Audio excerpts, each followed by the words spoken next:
What up, guys? Welcome back to the channel. So look, today I want to go over my top 5 plugins in Pro Tools. Now, when it comes to plugins, you got a gang of choices. You got a gang of third party, Waves, Universal Audio, the Slate stuff. Those are some of the more popular ones, but it's so many plugins out there, it's crazy. But I found that, for me anyway, there are certain ones that just work, and you can find these plugins in almost every session that I have. You know what I'm saying? So, and I always tell people, it ain't about the plugins, it's about the know-how. It's about understanding how the plugins work. You can literally mix a hit record using nothing but stock plugins if you know what you're doing.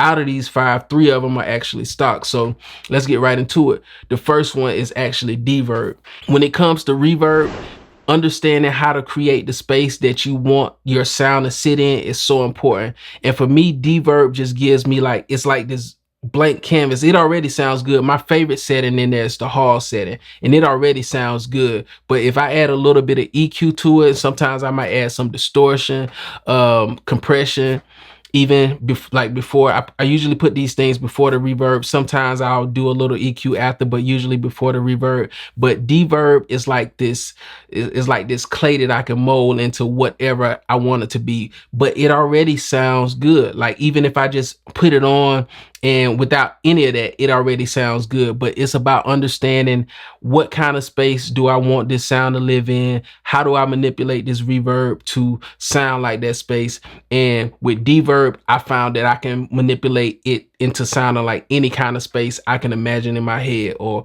what I hear. I can hear a certain type of space on a record. I can take D-Verb, freak it a little bit, like I said, add some EQ, add some compression, maybe even some distortion, and get it to sound exactly how I want it to sound. Like, understanding reverb and understanding delay are so important because when we have our sounds, a lot of times we just have the direct signal that we're working with, but the direct signal, a lot of times, it just sounds flat. Our ears are binaural, meaning we hear everything in this 3D like space. Like, you'll never hear something in your right ear that you're not going to hear in your left, and vice versa. Like, you're always going to hear something that is going to be sitting in a space.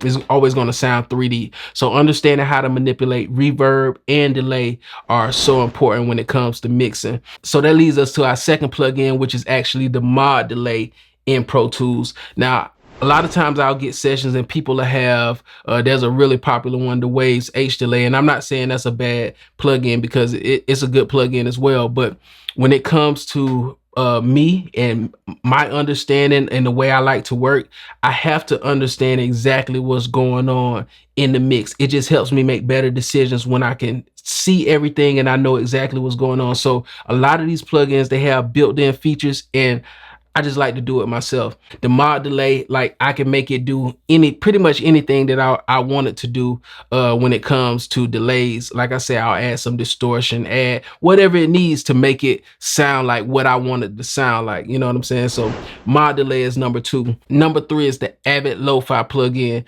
The Lo-Fi plugin, by far, out of this whole list, is probably my favorite, just because I can use it like, it adds something to almost anything I put it on. One of my favorite mix engineers, Jason Joshua, I remember back on IG, I think he said it on IG, either IG or interview I was watching, I can't remember, but he said he would put it on vocals and he would take the bit depth down to like 15, and it would just do something, I guess add a little bit of grit to the vocal, or take a little bit of the high end off of the vocal before he would do any processing to it.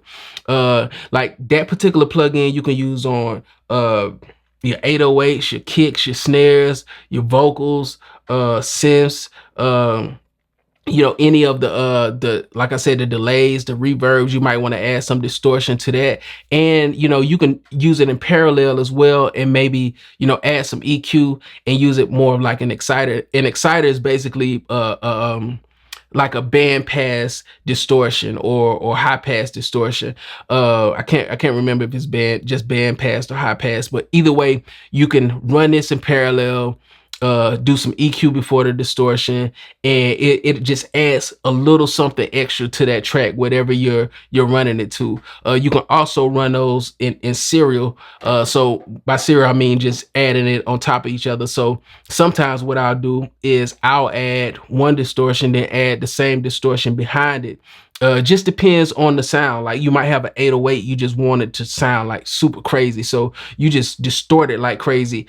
And you can either use it as an insert or you can use it in parallel. In parallel is always good because you can determine, you know, how much of the distortion you want. So the distortion on there, also the saturation on there on 808s, it just sounds crazy. It just works on everything, almost everything anyway. I use it on a lot of different sounds. I'm telling you, I use it on a lot of different sounds. So D-Verb, mod delay, lo-fi, and that takes us to our fourth plugin, which is the Waves SSL strip. This particular plugin by far is my favorite channel strip that I have, and I have like almost every Universal Audio plugin channel strips. You know, the stock one that comes with Pro Tools is cool, but just when we're talking about ease of use and just sound, the way it sounds, the Waves SSL is by far my favorite plugin. And I know some people like to see their EQs, they like to see what's happening, but I like the Waves SSL or any channel strip period. I like those better than actually seeing my EQs because, you know, it's something about your ears being your eyes when it comes to mixing. It just makes your mixing better.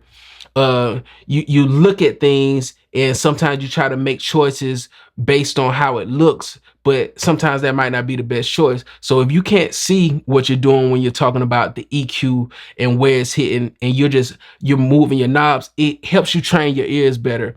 So I love the Waves SSL EQ, the EQ section and the compressor section. Both of those, I use those religiously. That and the gate. The whole channel strip, I'll be honest, the whole channel strip is dope. But particularly the EQ, the way the EQ sounds on the channel strip, I just love it. You know what I'm saying? I know it. It's something about SSL period that I feel like I've always gravitated to because there's so many records that were mixed with the Waves, or not with the Waves, but just SSL period. It's like that sound is just familiar. So that Waves SSL plugin is by far one of my favorite plugins. You'll see it. You're gonna always see it in any session that you open up when it comes to my sessions, I promise you, because it's just it's my go-to. It's definitely one of my go-tos. And last but not least, we have the Cert Audio Tools clipper.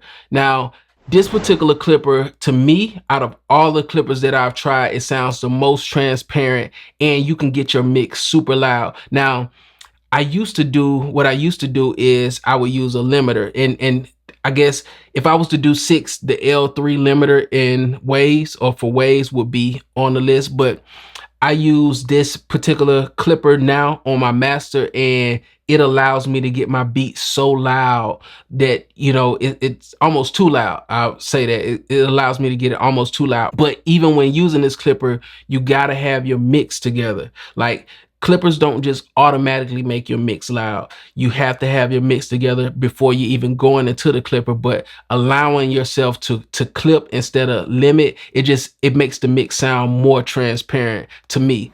Now, limiting is good and it has its place, and sometimes I may use a limiter and a clipper, to be honest with you, but for the most part the clipper works for me, especially if my mix is pretty much balanced and I got the mix where I need it to be. The clipping is the final step and it just adds that little extra sauce on it as far as getting my mix to sound a little bit more cohesive and a little bit louder. So the Cert Audio Tools clipper, it's a fairly cheap plugin. I think I paid like 20 bucks for it or something like that.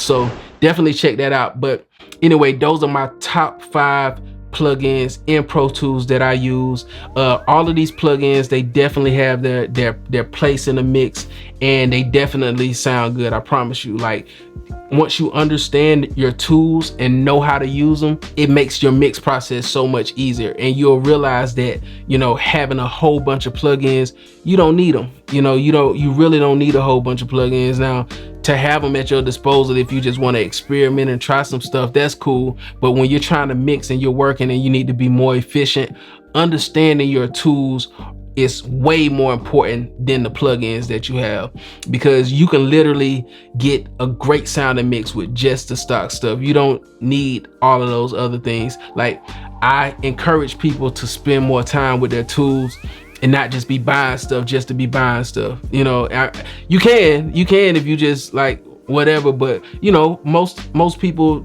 we're not just buying stuff just to be buying it. We want to use it. We want it to work. So spend some time with your tools. These are my top 5, but I would love to hear you guys like plugins or your go-to plugins when you're mixing, when you're working on your productions. Drop a comment below. Let me know like what are your go-to plugins. Also, if you got something from this video, even if you didn't, I would really appreciate if you could hit that thumbs up for me. All right, I'll catch you guys on the next one.